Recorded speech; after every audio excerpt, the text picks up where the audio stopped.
Welcome to the Forank Marketing Podcast, where we discuss everything about marketing, SEO, and PPC. Enjoy.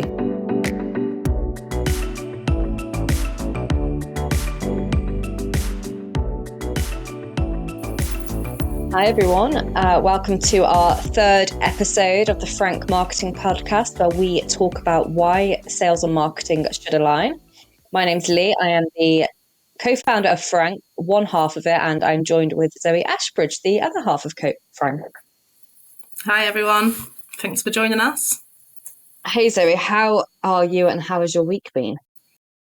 Yeah, I'm doing good, thank you, Leigh. Had a good week actually, a little bit overwhelmed the last couple of days, just a lot going on. Actually, that will tie in very nicely into this podcast, or I'll get into that later. And in life, I don't know if I've mentioned this on the podcast before, but we're currently renovating our house, so nice and busy. And we are working on an office space, so it's going to be like a proper office space with 3 desks. So Leigh, we live really close to each other, 20 minutes in the car. Leigh can just come over and we'll be able to work together in a really lovely, I'm going to bit of branding in there, nice logo on the wall. Yes. I'm so excited. So yeah, we're kind of I can see the light at the end of the tunnel of that being done now. So maybe in about 2 episodes time, we might be in the same location. Yeah, we need to get proper cameras. I was thinking about this the other day, Zoe. I really think we should get a neon logo on the wall. Yeah, that's what I want as well. Is that the vision? The vision. Yeah. Make it. Yeah, I like that.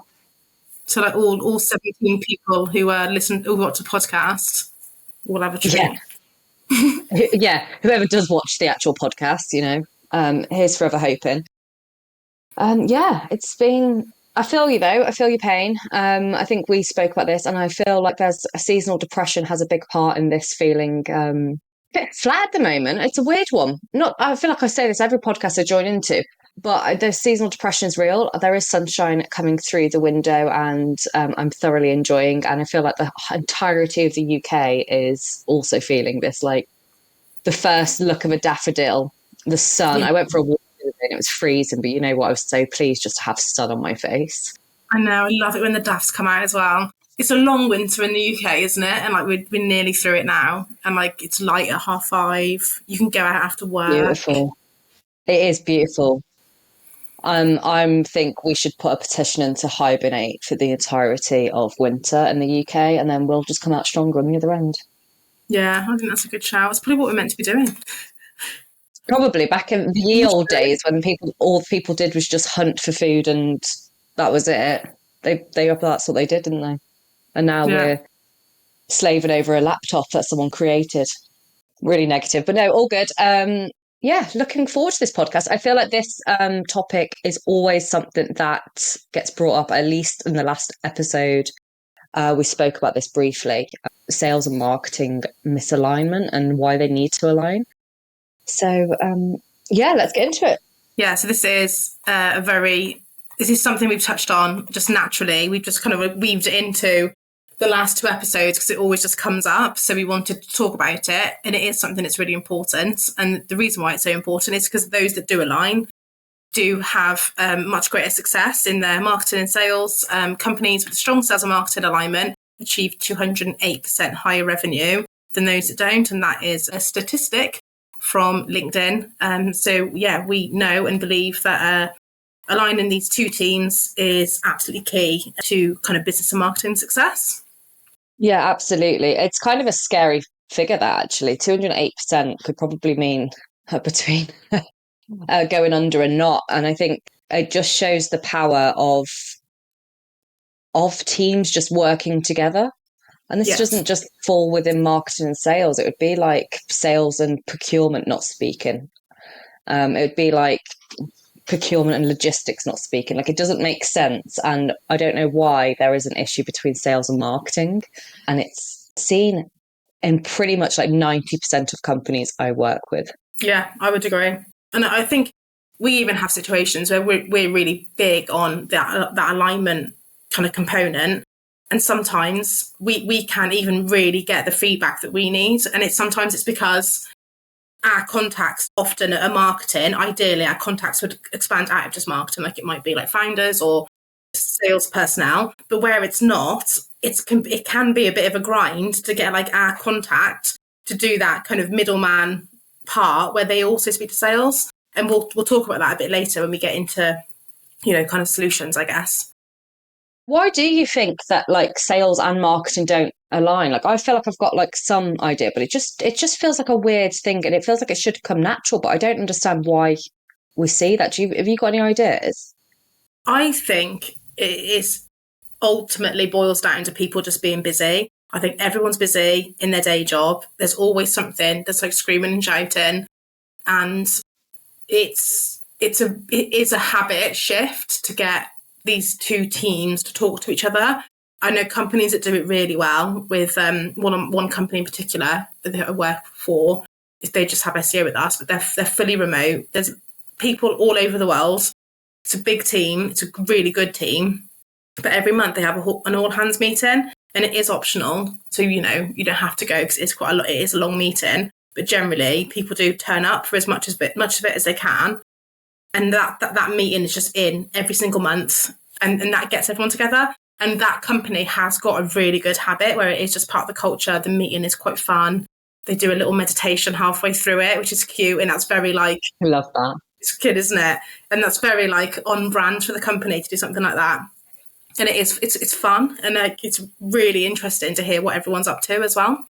But yeah, I think it's ultimately don't have the process in place to make it happen, and therefore everyone's too busy. What do you think? So I'm going to go back to, I think this comes from a stigma from what marketing was probably 10 years ago, and that the sales team sometimes felt a little bit pushed out, that marketing was coming involved. I think there comes a point where the sales team feel like potentially marketing are taking over their jobs, and especially when you see companies where sales teams are working on commission. I find this happens a lot, kind of like a little bit of an older way to look at things. But I feel like they got a bit their nose disjointed when marketing teams came in and are getting them the leads, and then potentially they're not getting the commission because the leaders potentially come from marketing. But I mean, that's just one example of this. And I do feel like that has sort of bred into where we are today. But I think it's important to remember, like, marketing is a tool to help the sales. The sales is there to close the deal. If you think of marketing now being what your local magazine advert would be, or your newspaper advert, the sales team is purely there to help close it. And I think that's really important. Marketing helps alleviate that kind of like, like the salesman who was like on the road, knocking on doors, cold calling people. Marketing has just simply replaced that portion of it. We saw that recently, didn't we? We were working with a company and we wanted to create this landing page, which ended up being really successful. And I can't remember the reason why, but it was the marketing director who was like, I'm going to have to put my calendar on that, and people are going to need to be able to book in with me. And there was an apprehension to do it because she didn't want to like rock the boat with sales. And I can't remember why exactly that was, but that's fully what you're saying. There was like a negative feeling towards her doing that. Was it more so about like control and like someone having access to their calendar? It was something to do with like I think the sales team, someone having access to the sales team's calendar and being able to get them at any point that they want. But I think there becomes a lack of like that backstory, which I feel like sometimes the salespeople will use as like a spiel to get them into buying something. And with that lack of backstory, they're kind of going into a bit blindsided. And I think we worked out that actually the client was going to kind of quantify the lead and then pass it on, which is fine. I think that there comes a little bit of a point there. But yeah, it's an interesting topic. We're going to get into it more, and I guess we're going to go off onto the SEO side of it. We'll talk about the PPC side of it as well, and how we think everyone can close that gap and how it does actually benefit, and the success stories we have seen. So, Zoe, on the SEO front then, how do you think businesses can ensure SEO strategy aligns with the sales team? Yeah, this is such an important one. I think we've touched on this in previous episodes, but people complain that ads get all the budget. And I hear that a lot on LinkedIn. Oh, and I'm like, yeah, well, why do you think that is? Because ads report on ROI, return on ad spend. And then SEOs are just like, not all SEOs, obviously, and I'm sure it's like well intentioned, but sometimes SEO teams are just reporting on like clicks and they're not even really trying to tie revenue to what SEO does. So in my mind, I'm always just like, well, no wonder you're not getting budget and ads are, because ultimately when you're hired to do a job, whether that's in-house or, on as an agency or as a freelancer basis, whatever it is, if you're not making money, you're not going to get more money. And you might even be making money, but you need to be able to tie it up. So it's absolutely critical that SEO teams work in line with sales and sales objectives. And the main way that you can make sure that your strategy aligns with sales goals is actually finding out what the goals are. So what does the business want to achieve? And what does the sales team need in order to achieve that? So what sort of person, what sort of spend, what sort of qualifiers do we need to put on pages or on contact forms to get the right people through the door? And that's probably the main way. And then I talk about this, we could probably do a whole podcast on this, but like how to structure the work that you're doing around a bottom funnel goal. And I just don't see this enough either. I actually worked for a client recently. I shared my strategy with them, and what had happened, I think there was a bunch of content non-indexed, which I'd found after I'd done my strategy. And I was like, oh my gosh, a bit of an oversight on my part. I said to the client, I've just found that, these loads of pages not indexed. Now I'm quite conscious that I might have suggested that we create something that already exists because it wasn't indexed. I didn't find it. And he said, oh no, don't worry. That's not going to happen because based on your strategy, you're creating content around our services and this content isn't about our services.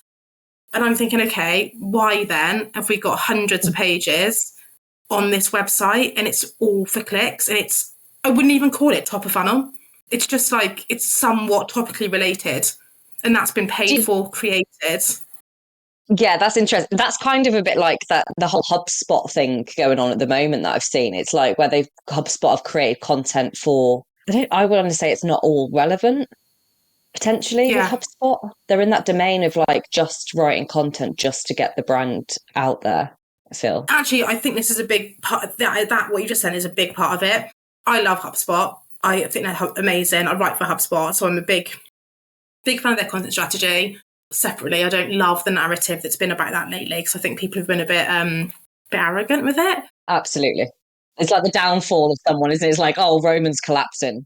Exactly. And like, yeah, sure. Like like the one that got like loads of like visibility is like the shrug emoji, which is really irrelevant, really. But like they were doing this years ago. Like they kind of pioneered this, and now we've learned because HubSpot did so much, and like they've learned internally as well, I'm sure. But yeah, I do think, Leigh, also this is what happens. HubSpot are really generous with their strategies. If they do something, they break it down and share it in their blog post. If you're like learning how to do marketing, you will probably have read a HubSpot blog post. And then this kind of like topical map of content became really popular because of HubSpot, like pillar cluster strategy. But then what happened was people took it and they were like, well, HubSpot are doing this, we should do this. And that you should never do that, because then this ties beautifully back to what we were just saying about aligning with sales. Just because something's working for one business doesn't mean that you should carbon copy it for yours. Sure, take the elements that work and there will be something to learn, but we don't have to do what a brand like HubSpot is doing. And then, that goes back, doesn't it, to the brand objectives. I'm going to assume that HubSpot visibility and brand awareness is a big part of their SEO strategy. But for a lot of businesses who don't have massive budgets, that is not going to be part of the SEO strategy, really, because you're going to get more targeted and you're going to need to make more money. Yeah, and I mean, I guess the likes of HubSpot and where they started and what they actually sell as a product now is something that can be integrated with probably 99% of businesses. There is some sort of product in HubSpot, and that works for them in terms of that brand awareness. But like you said, it doesn't work. It won't work for everyone. Yeah, totally agree.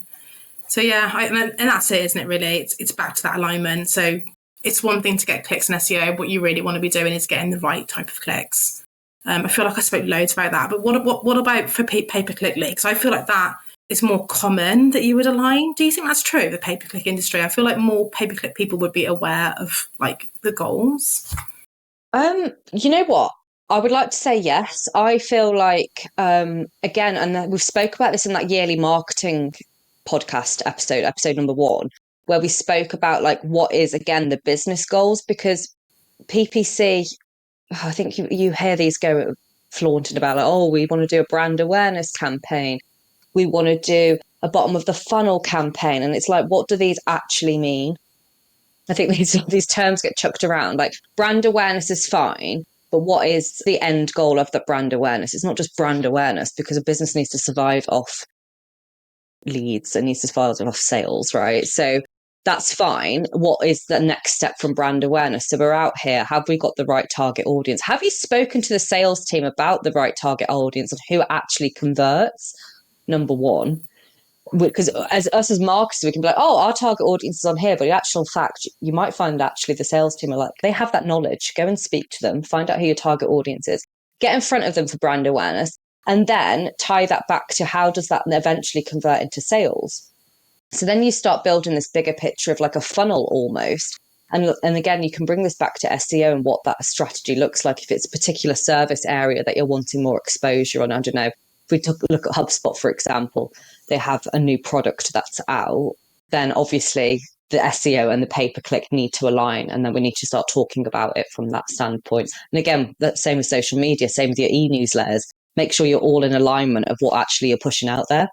And then another thing with PPC, which I've seen far too often, is I actually worked in-house at a company who did this. The marketing team kind of came up with the campaign idea. We knew we needed to sell a new product, or a new product was launched, I believe it was.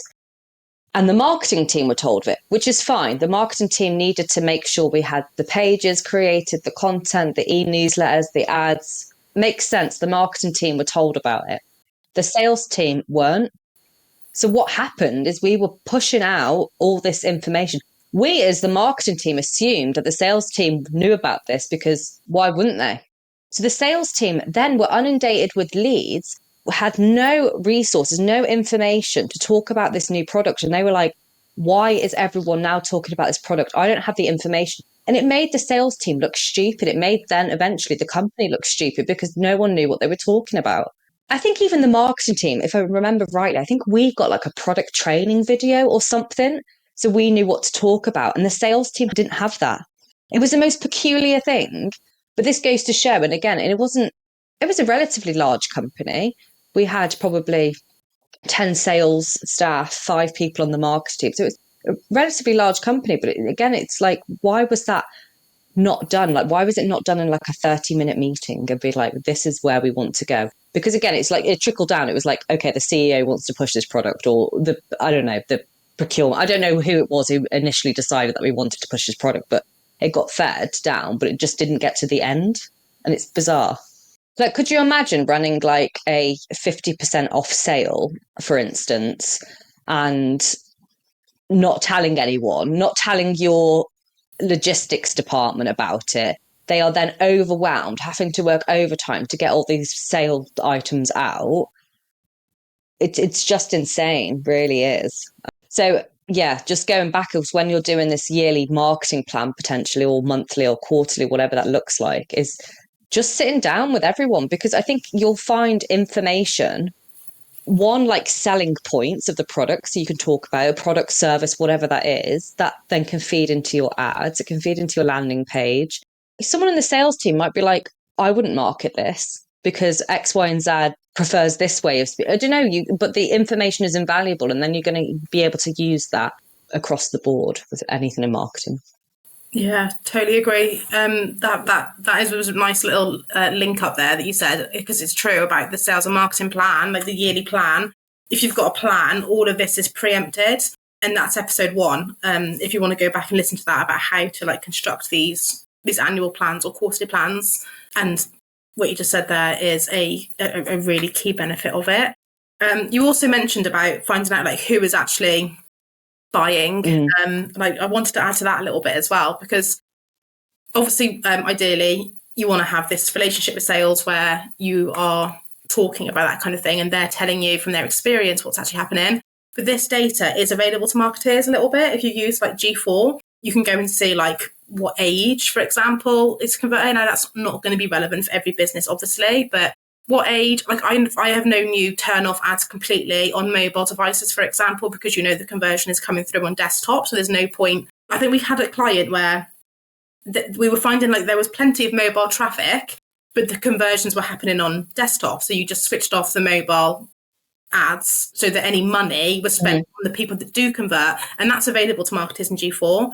Like ages is available, like demographics. And I've used Agent e-commerce before to see which person spends the most amount of money. So like I can then go for that like bigger money pot with SEO. We knew what kind of problems that age group had, so we could create content around that. And then obviously you've got your ads retargeting then. So this person is 40, has this problem. And then like for us, it was an e-commerce client, but they also have the disposable income probably. That's where the additional revenue comes from. So when you haven't got that alignment, which is not what you want, but there are solutions to doing your own research, to finding out how to refine campaigns in a way that will bring in the right people. But obviously the ideal is to be talking about it and having that information. That was just like a feedback loop, isn't it? Both of you feeding into the facts. Yeah, I actually, one of our clients I was talking to the other week, she said, do you remember when we did this like branding or workshop with the team? And we had literally 2 people from sales, 2 people from marketing. I think we had 2 customers in the call, if I remember rightly. And we just asked like questions like, what is the brand? How does the brand make you feel? Everyone needs to write down 5 adjectives, for example. Some of them were pretty spot on, which was great. And then some of them were so like different. And I was like, okay, one of the customers said this one, but the sales team said this. And I said, is the sales team just saying that because that's what they think? And the customer is actually saying, you come across as this. So I'm not saying you need to do this huge workshop or anything like that, but I think just even having that conversation, just book a 30-minute meeting in and have that face-to-face conversation so that we're not just assuming. What's the phrase? You make an ass out of you and me. Yeah. Is that if you assume? And just actually have those conversations, because I think you'll be really surprised how different actually people are. And when we even talk about the target audience, how differently people see that. For instance, like Zoe just said, if GA4 is saying we convert on this, and then if we're talking B2B, I could say, hey, we convert on this demographic more so, and the sales team down the line go, that's great, but actually our close to lead rate is actually preferable in this demographic. Oh, that's interesting. So whilst we might at my end be getting conversions, the close rate is actually this end. And that goes again in terms of different like job titles and things like that as well. Absolutely. That's a really good point, actually, because to some degree, marketing's data, you get with marketing, the data you get back is ultimately what you put in, isn't it? So if you attract a certain age group, like they are going to be higher converters, aren't they? Because that's who you've got onto the website. The sales might know, well, actually, no, because if we can just get in front of this person, I can close it, but they're not coming to the website because your marketing isn't aligned with their needs. So yeah, there's a bigger picture, isn't there? I think even just understanding your target audience, it then goes actually what marketing channels do we need to use to get in front of them? Yeah. And understanding that. So a previous client, I'll go back to this, but they their target audience is, they wanted developers. Their target audience is people who are well versed in the tech space. That is their product. And whilst we can do Google Ads for them, Google Ads is kind of, we want someone's already in that space and that domain to search for this product. But when it's a new product, how do you get in front of them? Well, then we quickly realized that actually developers and really highly technical bodies tend to use like private browsers. So we had to look at options of using private browsers like Brave, to do, or Reddit, and looking at subreddits, or I can never say this, Quora. Yeah, Quora. Yeah. Is that how you say it? Yeah. Quora. That's a really hard word. And that's actually, we moved away budget and pushed it into this because we found out that's actually where our audience lies. So really important. Definitely. And you mentioned as well, I'm going back again, sorry, a bit related also, is like the need to like test and actually find out information. Because I've learned this, and I talk about this like email campaign that you did that one time where I was like, that's not going to work. And I was so sure of my gut. And it doesn't matter how long you do a job for, you don't know. You don't like assume that you don't know anything and test everything. Because you tested this campaign. This was really early on in our career, but it was like a proper, like a really poignant moment in marketing that really taught me that you can be so wrong, even though you can like support what your gut says, you can be wrong. And even after like years, I still think that. And like right now I'm working with a client. We've really got to get more revenue across the business generally, but so SEO is included in that. And it already does pretty well. It does really well, actually, but that particular client as well is very strong, but we need to do more. So I was like, I'm going to create this landing page and it's going to have this, and it's all singing, all dancing landing page. And then it was only the other night, I thought, hang on a minute, Zoe. It was like midnight when you have like these late night thoughts. I was like, you've assumed that's what people want and they might not. So I was going to just go for 100% all eggs in one basket and just do this. And then I'm like, hang on a minute, you're not going to do that. I'm going to do that and I'm going to do a slimmed down version of it. I'm going to test them both and we will see what the customer prefers and which like type of page has the highest performing stats. And then I'll know. I'm going to test it.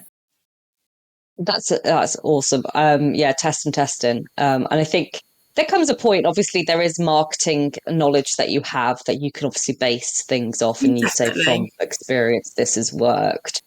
But yeah, I am never not surprised in this world when it comes to advertising, what works and what doesn't. We can spend hours creating amazing graphics only to find out actually the really pixelated picture that someone took on their iPhone versus the professional photography resonated more. You just don't know until you test things. So yeah, test, and also, but you obviously use that experience and that knowledge from both marketing experience and sales there. But yeah, testing. Interesting to see the results, Zoe, of that. I want to be right so bad. I'll remember to talk about it. In fact, we could make a little case study out of that and talk about it on the podcast. Just a little short episode on that campaign. Though I'm sure, aren't you doing another test as well? Is that the one we're doing for Forank with the ranking? Oh, that test is fun. Yeah. We're pushing a bit into grey hat, maybe a bit black. We'll talk about it in another episode. But I would it's the kind of test I wouldn't put on a client website right now, put it that way. Okay, cool. You know what? We need a testing podcast coming up then soon, so we'll make note of that. Yeah. So I think we've touched quite a lot on the importance of sharing. But what can you do, Zoe, if you can't get that sales alignment? You're in a marketing role, or even you've got a client you're in, or marketing agency, or whatever that looks like. What can you do if you can't get that sales alignment? Okay, so I'm going to lead in here with an example that literally happened to me over the last couple of days. So it's not so much sales alignment, but it is team alignment. So it's all relevant. So in SEO, you have to go, well, I mean, not everyone does this, but in my mind, I have to go and get conversions or revenue, or I'm going to lose my job. That's how I see it. If I'm not making money for the business, I just expect for the client to end a contract, because money is basically what keeps us all in a job. And if we're not earning it, you can't expect to pay it, really. So I've got a situation where I'm really trying to get team alignment. I'm doing as much work as I can my end, but my input is not really being met.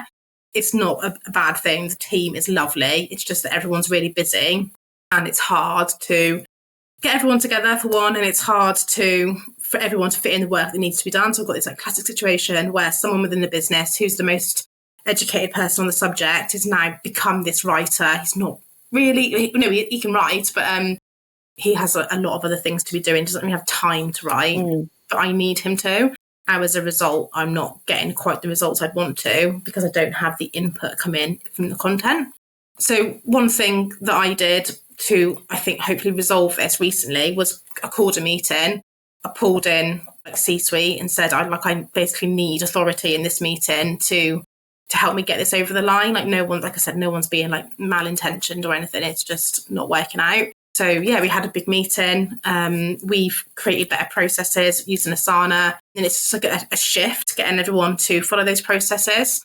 But I think, yeah, when you need, basically, I suppose the takeaway is ask for help from someone within the business with more authority. Because it's not, I don't think I'm being disrespected in any way. It's not I lack the authority there. It is just a time thing.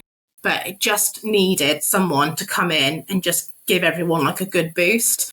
And I feel quite strongly that we've turned a corner on that. Maybe I'll bring that update to the next meeting, the next podcast actually, and let you know how that goes.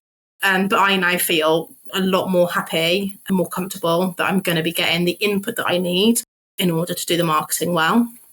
And the second thing, which is also what I've been doing with this particular client, is I'm doing my own research and my own findings to discover, like I said, using G4, how can I optimize contact forms? Like this client has got some contact forms on the actual page, so you can see exactly where the conversions come from. So that's great, because if something's ranking on like rank 1 or 2 and there's like 60 conversions, probably a lot of that is organic. In fact, I'd be able to break that down and have a look.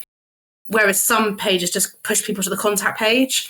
So it's like, okay, well, what I can do then is get the contact from that page. So in G4, I've got the URL saying like contact was made here. So I've been working on things like that. So, do what you can to get the data. You've got to create your own opportunity sometimes. You can't just sit there and want sales to tell you everything. You need to be, what's the word? I don't know. Like, you need to be in your own corner. But you need to be able to say, this is what I've done. This is how it's helped sales. Here's all the evidence that I've got. And then you can say to sales, there were 32 emails sent in February. Can you tell me which of these 32 have converted? And then, you've done your bit then. I think that's really important. Yeah, I totally agree. I do think this comes from experience in a similar situation. Zoe, we spoke about it, is that I had, again, a client where, and this isn't to do with a marketing and sales disalignment, but what was happening in a similar vein is that we were getting bottlenecked by someone in a more senior position. And we were saying, like, you need to basically get a project manager on their side to be able to move this project along. So not quite sales and marketing alignment, but what the takeaway from this is, don't be afraid to speak to the sales director or the sales manager, or call that meeting or ask for it, because everyone has a common goal in a business, or should do, in that they want to do a good job and make the business succeed. I don't think you're ever going to get pushback for saying, hey, we've done this. I've got all this information, like Zoe's just said, from marketing. I want to know what's happened with them from sales. I don't think anyone is going to say, no, you can't have that information. So if you are just starting out in your marketing career, you're in-house, you're at an agency or whatever that is, don't be scared to ask. I just feel like it actually shows a better understanding of potentially you wanting to know the business, which then helps with marketing anyway. But I think it shows that you're a bit more clued up, actually, I feel. And I think it does show that you've got that sort of wanting to know more, to get some more expertise, but don't be scared to sort of ask. I don't think there'd ever be a situation someone would say no for it. They'd either say, I don't know, or how, but then you can say, well, how do we create the process to find it out? And you can drive it. And you have to drive it in marketing. So you really, in my opinion, if you want to be like a top marketer, a good marketer, or a well-paid marketer, you need to have the kind of commercial awareness to get to this information, so that you can maintain your job, maintain your a good salary and stuff. Because it's not enough to just kind of sit in your silo, is it? You need to be a bit more T-shaped. I was going to add something to that. So we're talking about it's almost like a bit of a challenge, isn't it? I suppose, but you want to do it in the right way. And you also want to balance that with sharing the success. So if someone has, let's say you run an ad to one of my pages and that page increased in clicks, I would want you to know that, because that is like a success. And then you can get more buy-in, and it's a bit of a softer way of, getting buy-in from the team, because you can say, oh, when you move that page from this URL to that URL, and it can be really small, like you improve the UX on that page, conversions have gone up by 20%, like that's amazing, well done. And then you've got a better relationship as well. So it needs to be, that's kind of the soft skills, isn't it, of managing a project and working with a client. It just comes basically just down to just communication. Yeah. It's like literally the bottom line of it. Like, where was I working the once, and they used to, if they had a sale over like 10,000, I mean, bearing in mind this is a B2B business, so they were getting large quantities of orders in. So 10,000 was... I loved it. I know what you're going to say. Yeah, they used to ring the bell. Yeah, we loved that, didn't we? That was brilliant. Yeah, if we got a sale, we would... Was it just over a certain amount, was it? I can't remember now. Anyway, there was a bell involved. Yeah. And yes, it was different because we all used to work in the office before remote working, but you can do this on Slack and Yeah. things. But like actually showing that recognition, I think again, it goes back. It's not just marketing talking to sales. It should be sales going to marketing.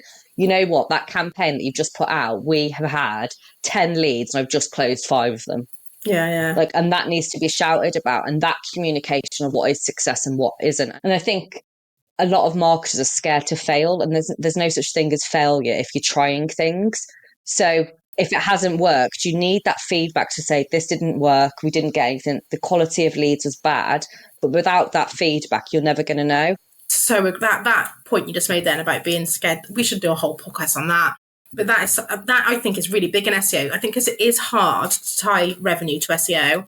I think people avoid it because they're scared of doing like an injustice to their work, which I do think is true. But you just have to, like, you have to. But if let's say the figure you've got is an injustice to your work, the figure's only going to go up if you're looking at it and improving it. Do you know what I mean? So it's like all the figures are an injustice, but they're all moving up. So you're proving what you're doing. Again, going back to the communication thing, is like Zoe's just put a note on here actually for looking, if you can't get that information from sales easily and speak to someone, then potentially ask to see the CRM, ask to have access to a CRM, ask them to where they're tracking their leads or whatever that looks like, get access to it so that you can do literally your own research back and, you know, pull it back to marketing as well. So again, if there are obstacles in the way, and I don't think there would be, and it's not because people don't want to help, I do just generally think people are busy. And until we sort of actually say these two departments are working together now, I think, yeah, you just got to sort of try and find your own successes there and then feed that back. Maybe, you know, maybe start that. If this isn't already happening in your company, maybe you should be the one to sort of like start it and do these like monthly sales and marketing meetings, or do these like appreciation, whatever, or whatever that may be, and just get that sort of rolling. Yeah, I totally agree. And that is exactly what you did with one of our clients. You got access. Do you remember when you got access to someone's dream data? And by the time you got in there, the client had dream data. It's really expensive. I'll let you take over in a minute, Leigh. But Leigh was like, well, she's just started poking around in there. Within like a month, Leigh was like the strongest person within dream data, that whole company, and they were paying for it, and we were using it we were using their tools as their like boutique SEM agency basically. And the data that you got from there was amazing, wasn't it?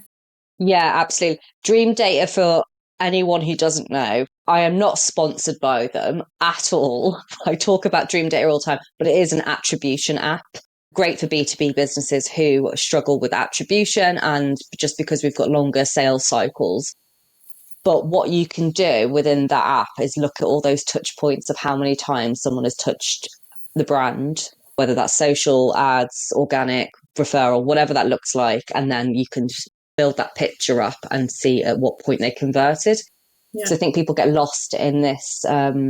Organic's only done this month, and paid ads has only brought in this. I'm like, yeah, but collectively, what you didn't see behind the scenes is that an ad brought in this, the person organically came back 4 times and actually converted from your email newsletter because they signed up. That's the picture that you can get across there. But yeah, Dream Data was able for us to actually say, whilst Google Ads may have not been that last touch for conversions, it was in there at the start of most of these customer journeys. Yeah, and it gives you an idea of who's on the website as well, doesn't it? So Leigh was able to say to sales, I've got this, and it was like a couple of big companies in there, maybe even international, actually, some of them, but like big companies, like you would know that they are like big restaurant chains, that kind of thing.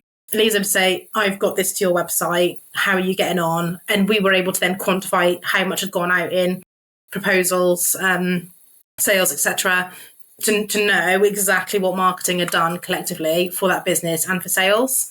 And then you can identify them. Well, we've got this type of client over. Did sales close them or not? And if not, why not? And if they did, like, why? Because let's do more of that. Yeah, well, I guess tips and takeaways. I think from my side of view, it's your gold dust of information lies with your sales team.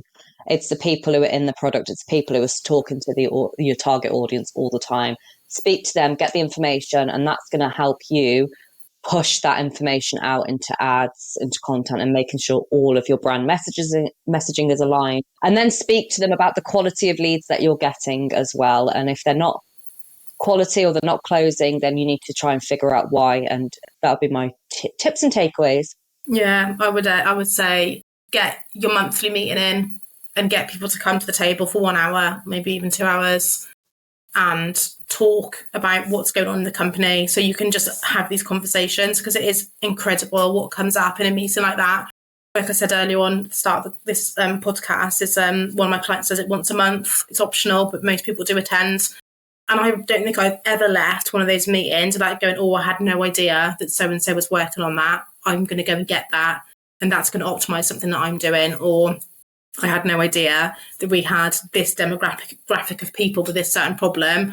I'm now going to go away and write articles to get that person onto the website. That would be the main thing. And then probably on top of that, I would say learn how to get the metrics yourself as best you can, because you can't just rest on your laurels. It's not good enough. That's it, really.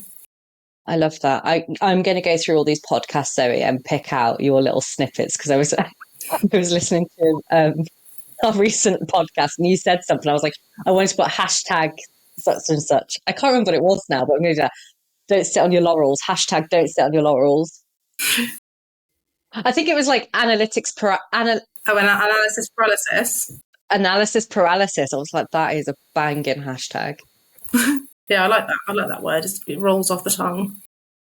Cool then. So with our last sort of 5 to 10 minutes, we've got some questions that we can answer, or at least try to answer on this. So Zoe, I'm going to fire this one to you then. What's the role of leadership in sales and marketing alignment? That's a good one, isn't it? I think all good behaviours, or bad behaviours actually, are perpetuated from the top generally. So if you work in a company where the founders have like a good culture, they get on, they're nice, they've got like an open table, like you can go there, you can make a mistake, you can test something on their website, maybe they'll let you kind of play with marketing and that kind of thing. That is created at the top of every company. So leadership's role is creating a culture where you can be honest about the success and the failures, and also a culture where the team is talking together. And as I said before as well, there is that layer of like leadership bring authority, like whether you like it or not. Ultimately, the leadership have the highest level of authority. So if you've got a team who isn't talking to each other, or you've got a project manager who's herding cats and nothing good is happening, leadership need to step in and just kind of lay the law down again a little bit, in a good and friendly way. It doesn't have to be aggressive, but I think that's really important. And then you also need to go and speak to them. Because I talked about this meeting earlier. My biggest regret is I didn't do it 2 months ago. I don't know why I didn't do it 2 months ago, to be honest. I was just kept trying, and I would have got better support 2 months ago if I had spoken up more earlier on. Yeah, I think I think the client you're on about, you've not been with them like too long though, have you? So no. I don't know if it's, sometimes there comes a point of like just finding your feet and how you can build that relationship with someone first. Yeah, that's very true, actually. That's very true. What's the best way to measure the impact of marketing on sales performance? I can answer this. I did this recently with a client. We actually sat down and went through all of the leads from every channel that we were running. So predominantly, obviously, I'm doing paid media for this. So we were looking at Google Ads, Microsoft, Meta are the 3 channels that we mainly do. We also threw organic and referrals in there, but we were pretty confident that the referrals from this, they closed. So we weren't too bothered about that at this very moment in time. We were just looking at ads. We sat down and off the bat, Meta was providing us the most conversions. On paper, it was like, Meta is working for us. Like, yay. CPA is really low. All of this good stuff. Next to that was then Google Ads. And then last was Microsoft Ads. And then we sat down and went, right, now we've got your CRM open. Let's look at what that lead to close rate is. So from the moment of this person showing some interest, how many of these close? The figures were literally 360 or 180, 180. They had a 50% lead to close rate from Microsoft Ads, even though we had less conversions. Next, it was Google with, I think, around a 30%. And then Facebook, believe it or not, was around, I think it was just under 10% lead to close. Right. That then, just from that information alone, I'm like, why have we put most of our budget into Meta? And the reason we have is because top line, that's where we're getting the most conversions. But actually, look at the bottom line. No, Microsoft is where we need to be. They were such quality leads. It's 50% lead to close rate. And it would be really easy for marketing to miss that. If you don't get access to the tools or if you don't talk to sales, you would not know that. You wouldn't know that. So, and then you kind of kick yourself because then you go, oh, had we have just spent 10 grand on Microsoft over Meta, then wow.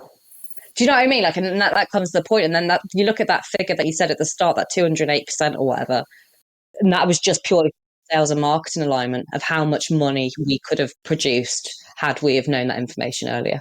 Yeah. Well, hindsight's a wonderful thing, isn't it? And this is the point, though, isn't it? I think if you've got the courage to be able to fail, you will spend time trialing things and then seeing what's working and what isn't. Yeah, that's significant, isn't it? I'm going to make a ban on this. It's not failure to trial things. There's no such thing as failure. It's all lessons and blessings. Yeah, I love that. Hashtag. Well, this is a good one for you, actually. I think, sorry, we're struggling to find questions because we've answered them just naturally. But this one, how do you balance branding efforts with direct lead generation? So you were talking about brand awareness earlier, and I actually thought I really want to ask more about that, but someone else has already submitted it. So yeah, tell us about that, Leigh.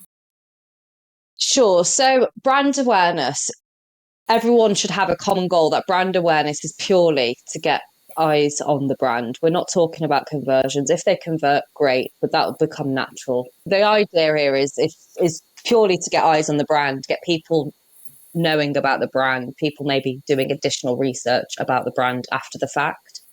How that works then in terms of direct lead generation is that once you've got this data, and bearing in mind that we have an understanding that you're tracking everything correctly, that then when you're getting eyes on the brand, whether that be the Instagram page, the Meta page, the website, that you're setting up these audiences in the background, because all that data, if people have spent enough time to click through to an ad, we can safely assume that the ad is relevant.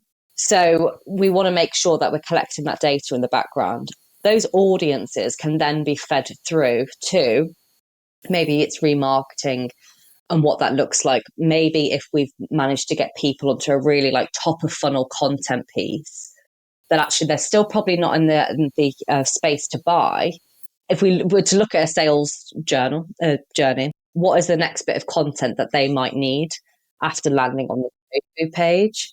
So for instance, this one client of mine, we intrigued them into we actually didn't talk about the product until like the fourth ad they'd seen.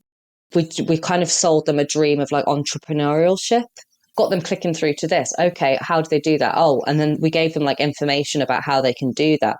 Knowing that they've been on the page and they've been on there for a little bit of time, we can then remarket that. Well, how do they then do that? And then we do an ad that gives them a bit more information. Then we do an ad that gives them slightly a bit more information. And then at the very end, it was then the product.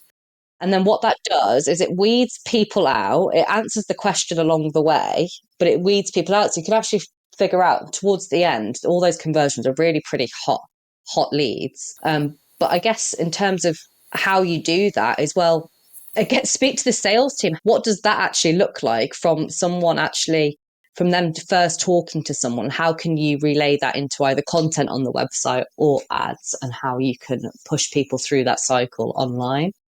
But yeah, the sales team will definitely be able to help with that.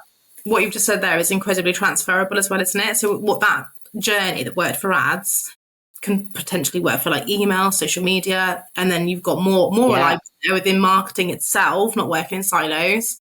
And then if you know like messaging is landing, resonating, and you know the order in which people want things, you can put it on like articles or pages, or, you know, when someone lands here, we know their natural next step is to like go here, or that's what responds well in ads. You can make sure that you're funneling people through like call to actions on the website, that kind of thing. Highly transferable information.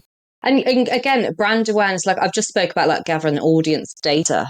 I'm not saying necessarily even your brand awareness needs to push people onto the website. If you've got a great video, if someone's viewed it like 75% of the way, you can be pretty sure they're engaged with it, and you can set up audiences and things to re-engage those people. So I think it's just being a bit clever about how you get that information, how you can retarget them in the future. But yeah, definitely all this information is completely transferable. Just got to have chats. Just got to communicate the good stuff. Well, I think we've spoke quite a lot on sales and marketing, and it's always something that is a conversation and always something that can be improved. So yeah, I think just to recap the points then, sales and marketing alignment, evident, and from what we've spoke about in terms of case studies, is like essential for business growth. Just think about how much information you potentially have missed and how you can improve your marketing strategies from that. Again, we should all work in tandem with each other. I would like to think we could create in the future a department that sales and marketing are just as one. Yeah, keeping everyone in tandem, scheduling those monthly meetings or whatever that needs to look like. Even if it's just a Slack channel that you're just telling people information, whatever that may be, just communicate.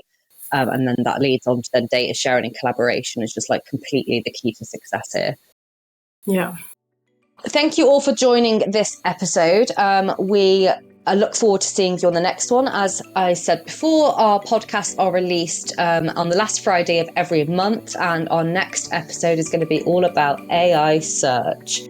This is obviously a hot topic. We've got some really interesting takes on this, so please feel free to join that. And as always, we'd love for you to subscribe, follow us on LinkedIn, and keep an eye out for the next podcast.